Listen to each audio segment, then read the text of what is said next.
Welcome to We Are Not Here to Tick a Box with David Kane and Debbie Hayes. Episode 19, Connecting with Self.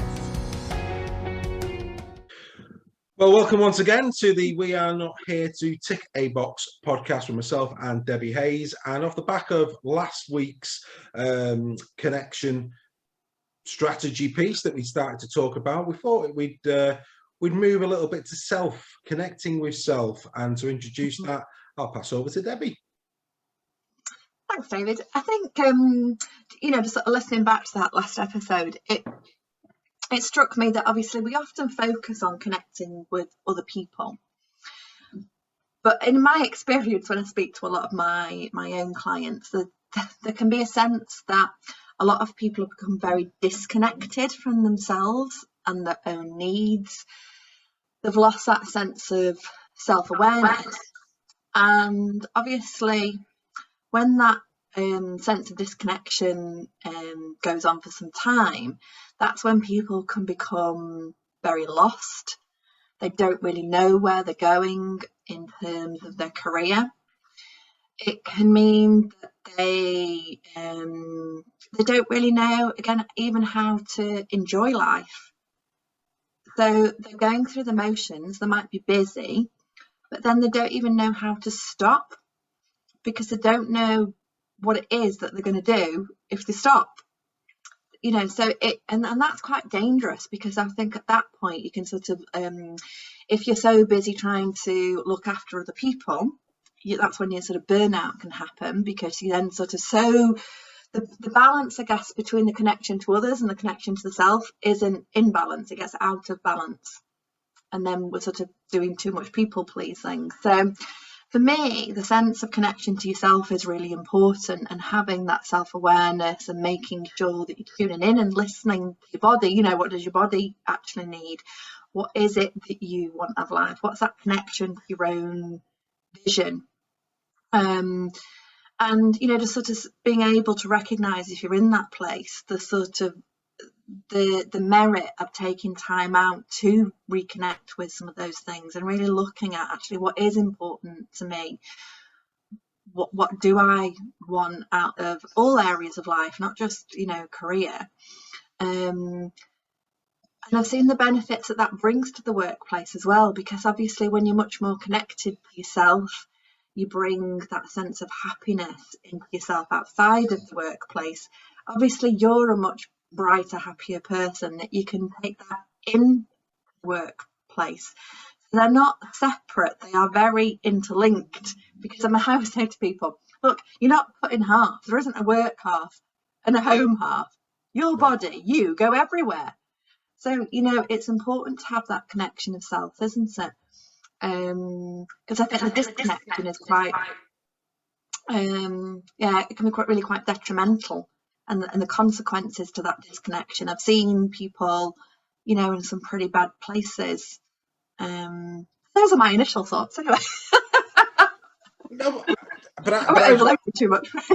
No, but obviously, as you talk there, it resonates with me, because you're pretty much describing me, in terms of where I've been in my life recently, and myself, and yourself, yeah. And that's, I guess, why I'm passionate about it, because I've been in that place. I've worked with so many other people, again, that have been there, and I think historically culture has sort of maybe. It's taken us to that place where we have been quite disconnected, but I think we've got to bring that back in again. Yeah, it's the head, heart, and gut, isn't it? I think in terms of exactly what you say, you're not cut in half, and I think a lot of the time, we've heard the sayings, leave your home life at the door, leave your work at the door, and it's impossible to do that. Yeah. And I think what a lot of people do, when you don't connect with you, when you don't have that connection with yourself, when you're not checking in with yourself, very, very quickly, your whole character and personality can change to the point that when you actually, maybe a traumatic event needs to happen to make you look in the mirror, and when you do actually look in the mirror, You don't like what you see. You don't like the person that you've allowed yourself to morph into. And the reason you've morphed into that person is because you've lost the ability to connect with yourself. You've not been checking in on yourself, you know, and this is where, you know, victimization comes in, and people, rather than seeing things for as they actually are, they create a narrative to satisfy themselves, ourselves, that no, we're okay and it's the world around us. But actually, no, a lot of the time it's us. We ourselves are in crisis, and we need to look at that. And I think the workplace is a great example of that, in the fact that, you know, I've met a lot of people. A great guy, a local guy, Darren Brooks. I don't know if you met Darren. He's started his own. You know, he's gone out on his own, and it's very much around, you know, your personal goals, and that's what he does.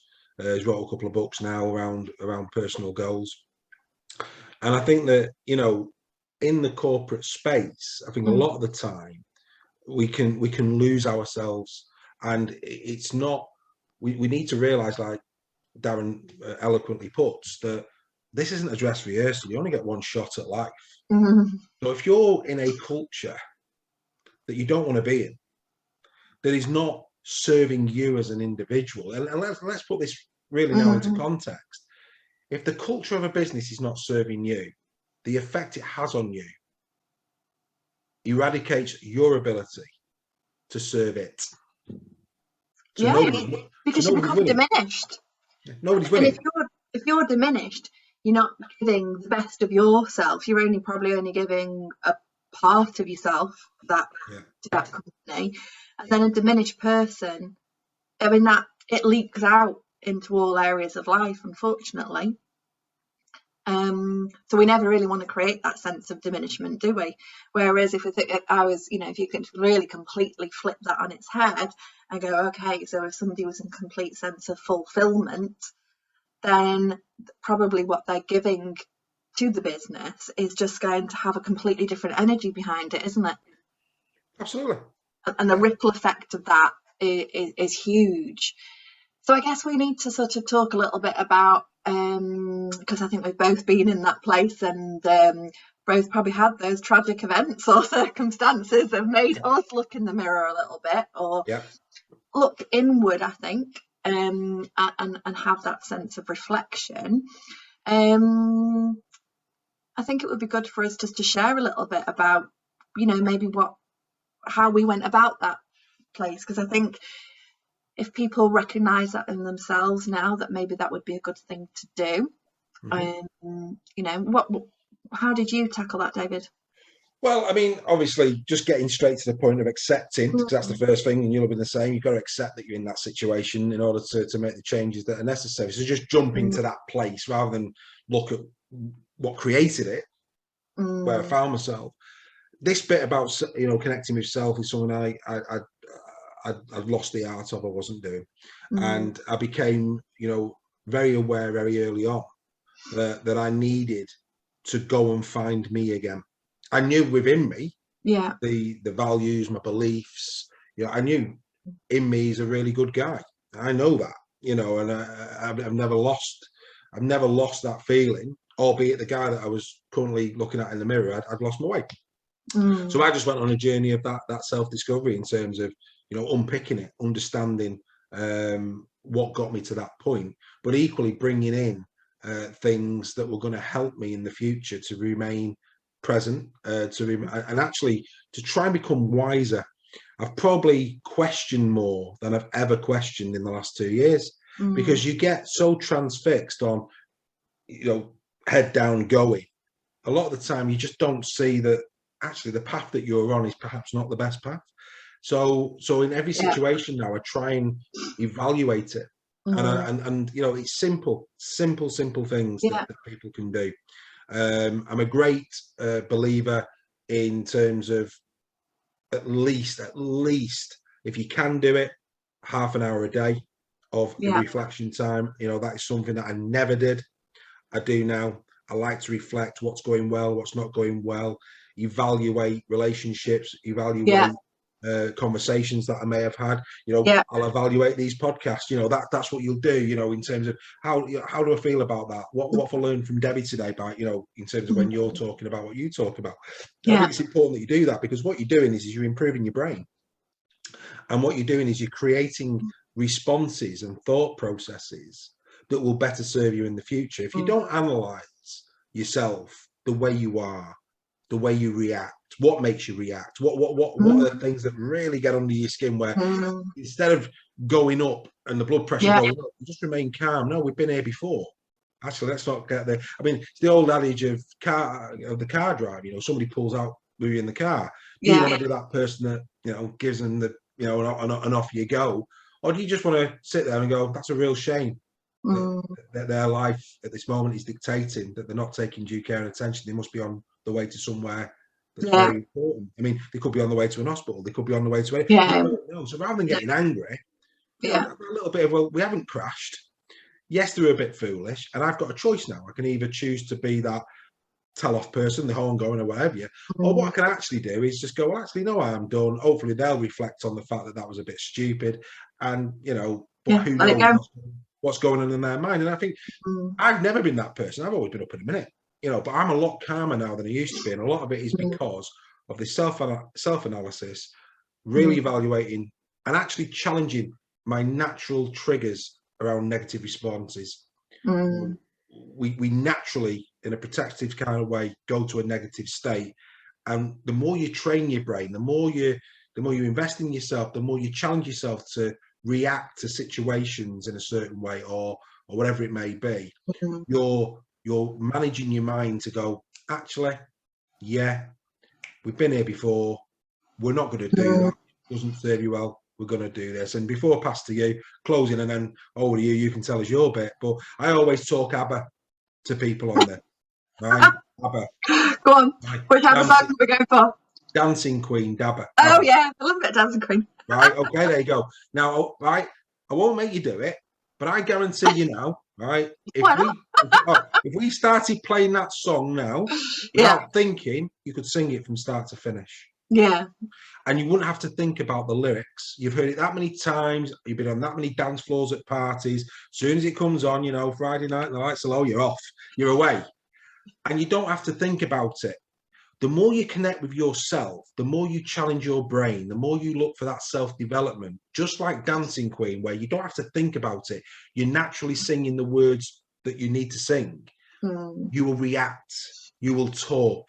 You will be the person that you wish to be, because you've trained your brain to naturally respond to certain instances in the right way.